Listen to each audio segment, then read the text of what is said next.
A princess lived in a luxurious castle. She was only 14 years old, but she was terribly spoiled and moody. Once she came up with something for April to come, and there were spring flowers at the New Year's banquet. She issued a decree in which she announced the beginning of spring and promised to generously reward the one who brings snowdrops to the palace. In a small house on the outskirts of the city lived a stepmother with her daughter and stepdaughter. The stepdaughter was a very sweet and kind girl, and her name was Masha. The stepmother and daughter were very lazy and angry, and they hurt the poor girl in every possible way. They really wanted to receive the reward promised by the princess, but they could not think of where to get the snowdrops in winter. The old woman decided to send Masha to the forest to bring them spring flowers. The stepdaughter began to beg her stepmother to take pity on her, because it was dark and cold outside. And what kind of snowdrops can there be in winter? But the greedy old woman did not want to hear anything. She gave a larger basket and drove Masha out the door. The frozen girl was very scared in a dark forest. Suddenly, in the distance, she saw a light. She was delighted and went to meet him. It turned out that it was a large blazing fire, and 12 people were warming themselves around it. Plucking up her courage, the girl approached them and told them that the evil stepmother made her go into the forest and collect snowdrops. It turned out that it was 12 months. The brothers felt sorry for Masha, and they decided to help her. Brother April chanted a spell, and suddenly spring came in the forest and in the clearing. The snow melted, green grass appeared, snowdrops blossomed. The girl began to collect flowers and soon filled a large basket with them. Young April liked her very much, and he gave her a magic ring. If trouble happens, he must be thrown to the ground, a spell cast, and all 12 months will come to the rescue. Masha thanked them and went home. When the girl brought the snowdrops home, the stepmother and daughter were very surprised at this. Masha was very tired from the journey and immediately fell asleep soundly. Her half-sister suspected something was wrong. While the girl was sleeping, she found her magic ring and took it to herself. After waking up, the stepdaughter discovered the loss. She began to beg to return the ring, but her stepmother and daughter did not want to hear anything. Taking a basket of snowdrops, they hurried to the royal palace. In the palace there was a magnificently decorated New Year tree. But the upcoming celebration did not please the capricious princess at all. And only when the stepmother and daughter brought her a whole basket of snowdrops, the princess changed her anger to mercy. The stepmother could not clearly answer where the flowers came from, and she had to admit that her stepdaughter had collected them. The princess immediately decided to go to the meadow with snowdrops. On the way, she looked to poor Masha, so that she would show her the place where she picked flowers. The girl said she would show it, but only if the ring was returned to her. From such insolence, the princess was angry and threw away the ring. But the stepdaughter managed to cast a spell.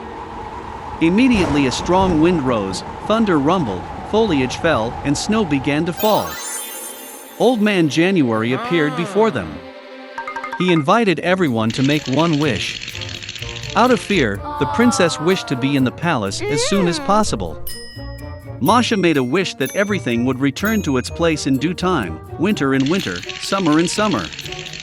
The stepmother and her daughter were so frozen that they wanted fur coats from any fur, even from a dog. Saying this, the greedy women immediately turned into dogs. They were harnessed to a sleigh on which the princess was to get to the palace. Masha thanked the brothers for their help. They promised to turn the stepmother and her daughter back into humans, but only when they become obedient. Months gave the girl a wonderful big sled, harnessed by frisky horses. Seeing them, the princess asked for a ride to the palace. It was the first time in her life that the princess had uttered the word please.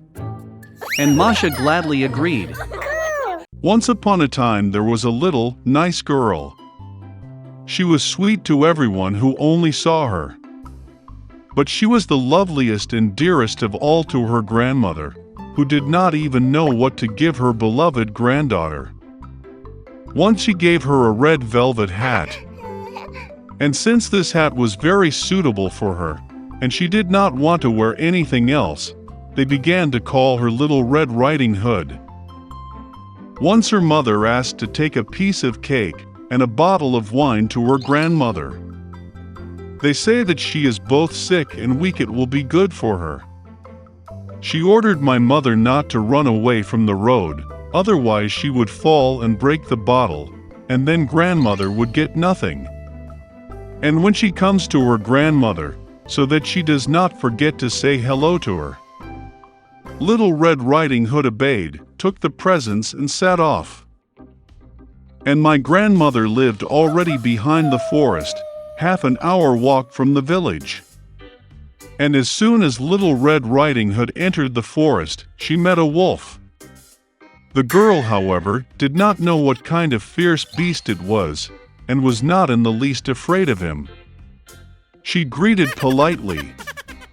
The wolf also behaved very decently, so Little Red Riding Hood told the wolf that she was bringing gifts to her beloved grandmother. And while she was telling how to get to her grandmother's house, the wolf thought to himself how he could eat not only the old woman, but also a pretty girl.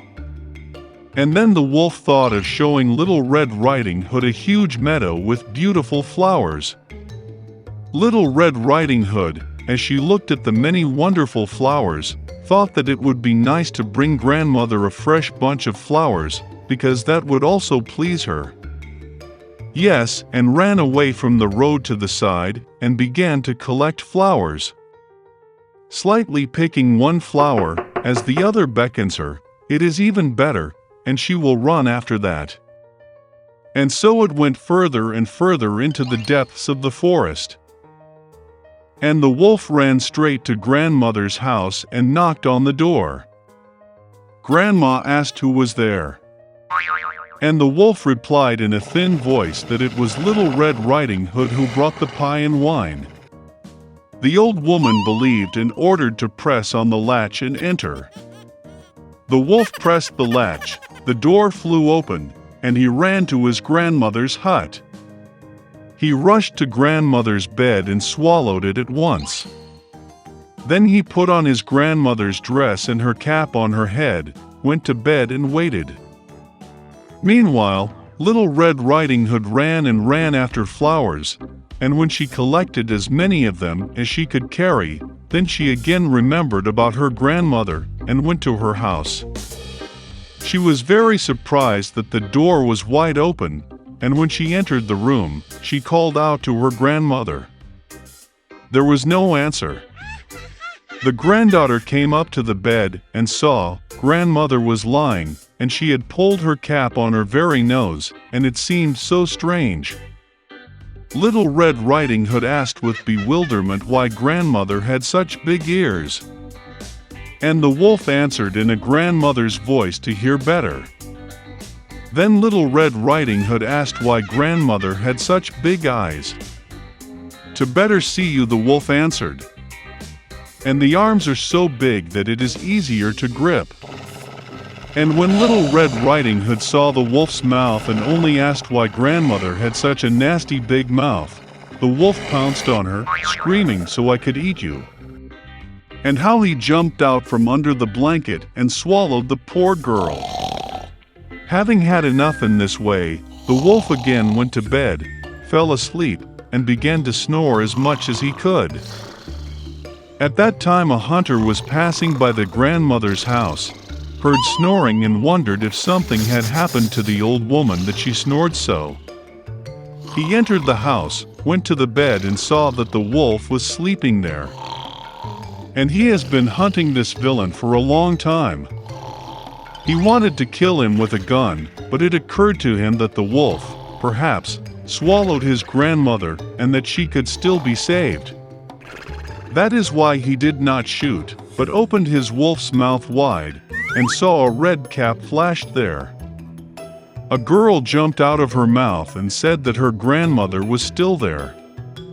The hunter opened his wolf's mouth even wider, and the old grandmother somehow managed to get out behind the Red Riding Hood.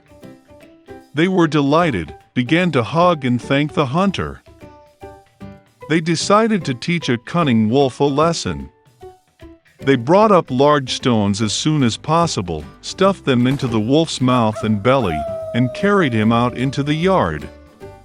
And when the wolf woke up, he saw the hunter, and was about to escape, but could not bear the weight of the stones, and fell to the ground. This delighted all three, while the wolf got up and barely dragged its heavy belly into the dark forest. They never saw him again. This is how they taught the cunning wolf a lesson, and Little Red Riding Hood decided that she would never again disobey Mother's orders.